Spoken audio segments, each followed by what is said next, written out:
Welcome to episode 62 of the World Builders Anvil. As always, I'm your host, Jeffrey W. Ingram, and today's topic, what's around the corner? Thanos and the Infinity Gauntlet. Don't know where to start building your fantasy world? Do you need more? Does it make sense? Forget any worries and become a crafter of imagination. This is the place that will help prime your mind. Now, it's time to heat up the forge, break out the mithril ingots and hammer. Welcome to the World Builders Anvil. I'm your host, Jeffrey W. Ingram. Let's sup from the mug of Java and build.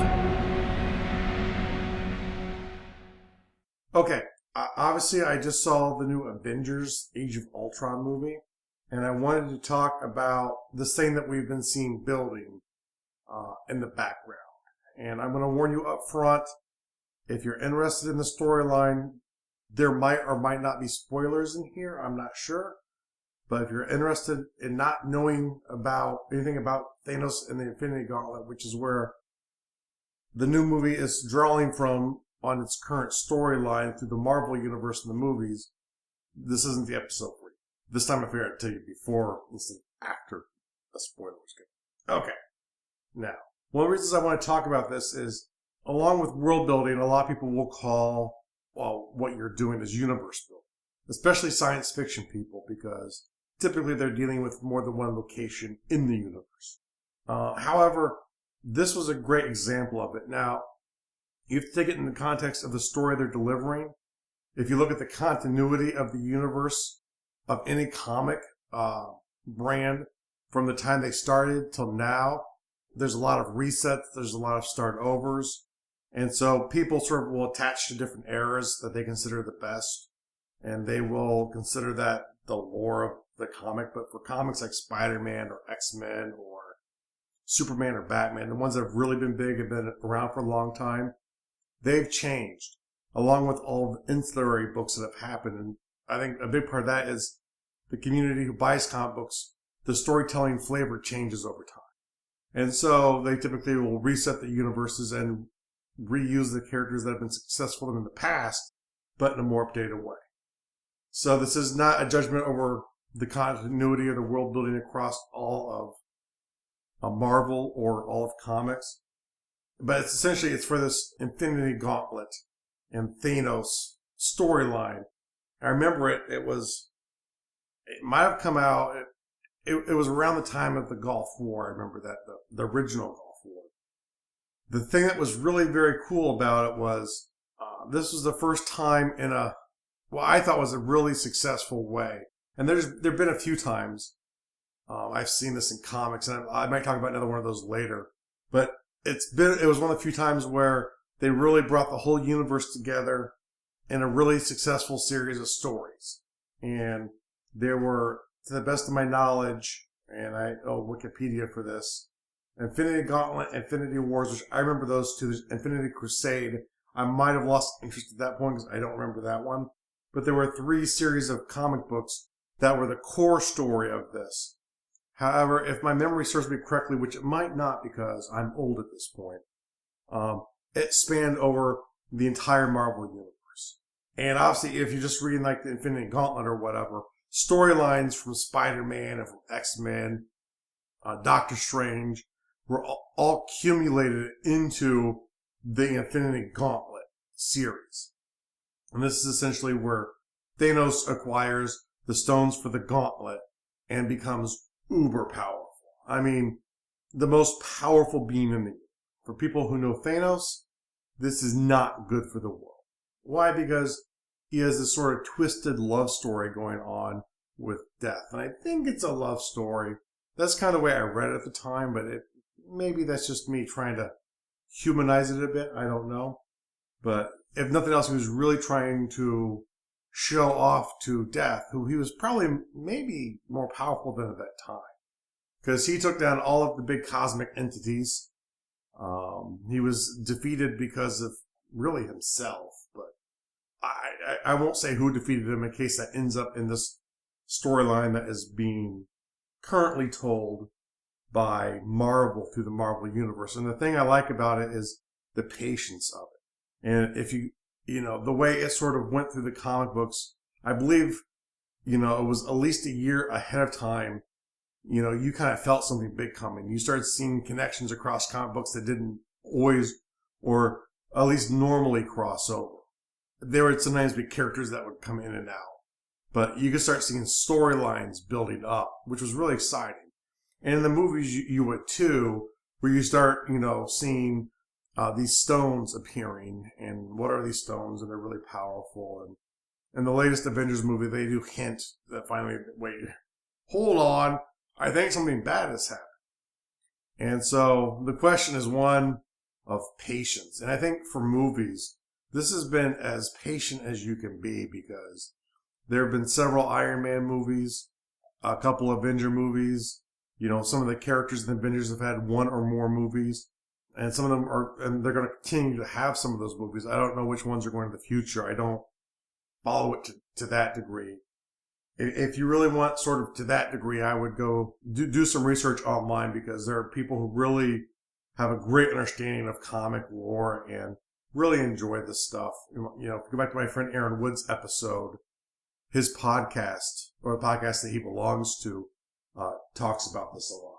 And once again, for those of you who missed that episode, the podcast that he's on is called the Geek League of America. And it's a wonderful podcast. And one of the things they do, and maybe it's at the core of their podcast, is they sort of follow kind of comics from the magazine through all of the areas of media that it goes. And they cover other sort of geek stuff in pop culture. It's a wonderful podcast. If you haven't had a chance to go check it out, please do.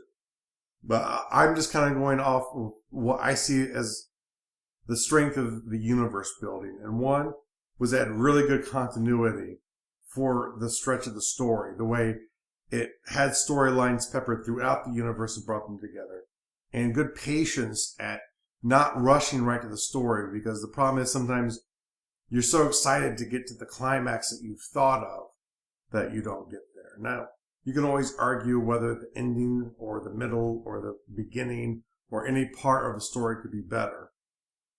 But from a universe standpoint, I thought it was really, really well done. And I've seen other very good stuff done. Valiant Comics in that time had great continuity across all of their books. Around the same time, there was an Eclipso series that came out, which also had great world building in it.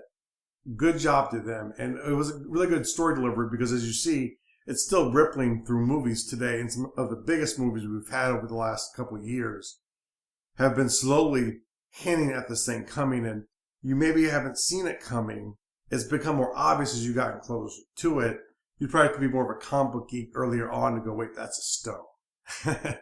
Be careful. That's an Infinity Stone. And I'm very interested to see where Josh Wheaton will take this, because obviously he's the builder of some of the best worlds and universes, that I've had the pleasure of interacting with, where it's been Buffy the Vampire Slayer TV show, which I vaguely enjoyed the movie. It was enjoyable. It was a worthwhile watch. But the TV series was much better. It was well acted. The stories, everything about it was good, and I wasn't expecting to like it. But I had some good friends, Don Metcalf from another episode in particular, who really suggested it. And I was really thankful for being introduced, or I might have missed it, because I did know Josh from his other work. Curse you, Murdoch! Yeah, that would be Firefly for all of those who don't know that Rupert killed off something really special. But that's where it is. So, I'm not sure how much longer Josh will be involved with Marvel and the comics here, or if he's going to come out with some of his own stuff, or if he's going to take something else that's been out there that he inspires him and turns it. It'll be great to see whatever he does next, whatever it is. It'll be good. It'll probably be better than good. Dare I say it might be great, because where all of his stuff isn't great, it's all at least very good. At least that I've seen.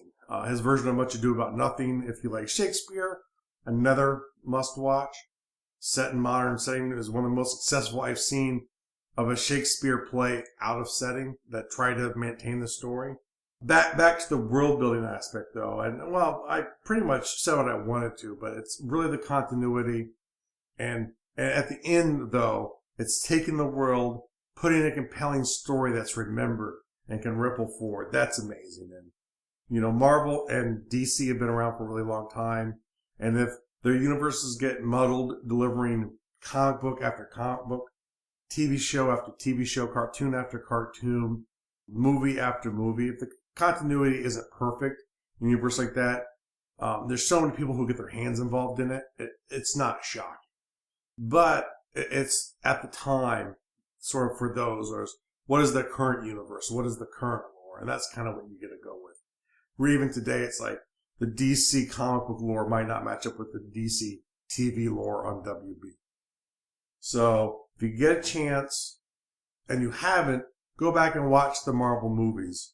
And if you want to cheat and get an idea of what you're looking for, do some research on Thanos and the Infinity Gauntlet. They're really very cleverly been building this, and they have not been subtle the last couple of movies that there's something really big and bad out there. Even after the first Avengers movie, everyone knew Thanos was coming, or at least I thought it was obvious. So check it out. I think you'll like it. Once again, this is an informational episode, so there is no rating. There will be no rating today. However, once again, there will be a world building task for the day. Create another world in your universe, just the whole thing. Just knock it out in 10 minutes. No, just think of a different world. Think of how they're connected. Another world in your solar system. Maybe if you have a spirit realm, maybe it's another spirit realm that you haven't thought of. But expand your universe a little bit. Create something new for the world that you're working on. Even if you never flesh it out, it leaves the inspiration for your world, in your world, available for later. And then think about, too, how could you start drawing on this new thing either coming or being exposed to make it really compelling to, make people rapidly want to get to the next thing to find out what's going on.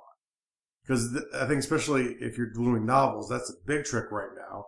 It's hard to get people to do that unless a series ends. So unless you're picking up a story in the same world, it's really hard to leave those breadcrumbs below. If you're doing a one-shot, obviously it's even harder. But when you're working in a framework world, I think it's a little bit easier to create those breadcrumbs that go back and forth because you know the scope of the world outside of the area you're telling the story. So wherever you want to go next in the world, you can leave dabs and crumbles of breadcrumbs for people. The real world task for the day. Do not focus on what you cannot control. Focus on what you can control. When there are problems in your life, you can't solve everything. So, and this is really tough to do. This is really easy to say in hindsight or to be able to say to someone who you're watching having a problem. And if you know someone's having a problem, try and work with them to find out what they can actually change, what they have effect over in the scenario. And those are the things you focus on. Because if you focus trying to change the impossible, something that you have no control over, let's say you're afraid your company is going to go out of business. That's a huge scare. And, especially if you're feeding your family or just yourself. I mean, that's a huge scare, losing your job because your company's going to go out of business. Unless you're in a position to where you can actually set them on a new trajectory like you're the CEO and fix a company, there are other things you might do. You might look to say, hey, maybe I can get my resume up, start getting my resume out there. Maybe there are extra things I can do to help out the company I'm in. Maybe I know people who might be interested. Maybe I do a sort of an indirect sales kind of thing. Maybe I work with my sales team on people who I know might be interested because I want the company to grow sales because I don't want them to go out of business. But you have to look for the things that you can actually take action on, meaningful action, that can actually make it better. And the tease for the next episode. Fantasy storytelling does not have to be a genre unto itself. And as always, make sure to go to gardul.com. That's GARDUL.com for the show notes. It'll be under podcasting, World Builders Anvil. That's a great place to get all of the information from the episode that you've just listened to and to see all the resources that we've talked about in this episode. Thanks for joining us this episode of the World Builders Anvil. Please be sure to rate and review us in iTunes, and please help get the word out to your friends about our show. And join me, Jeffrey W. Ingram at Gardul.com, to see the progress of my world and learn why I made the choices I did. And please contact me and let me know the topics you would love to hear in the future. Now strike, while the myth rolls high.